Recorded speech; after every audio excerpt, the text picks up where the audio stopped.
વડિયાના ઢુંડિયા પીપળિયા ગામે ખેડૂત દંપતીના ડબલ મર્ડરની બની ઘટના। ખેડૂત વૃદ્ધ દંપતી એકલા રહેતા હતા, તેમના ઘરેને બની હત્યાની ઘટના। વૃદ્ધ દંપતીની હત્યાને લઈ ઘટના સ્થળે પોલીસ કાફલો પહોંચ્યો। મામલતદાર ડીવાયએસપી સહિતના અધિકારીઓ પહોંચ્યા।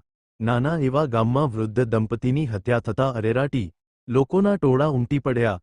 ચકુમભાઈ બોઘાભાઈ રાખોલિયા અને કુંવરબેન ચકુમભાઈ રાખોલિયાની હત્યા। ઢુંડિયા પીપળિયાના સ્થાનિકો ટોળા સ્વરૂપે હોસ્પિટલમાં એકત્રિત થયા। વૃદ્ધ ખેડૂત દંપતીના હત્યારા ન પકડાય ત્યાં સુધી શબ નહીં સ્વીકારાય। વડિયા પોલીસ દ્વારા સ્થાનિકોને સમજાવટનો પ્રયાસ।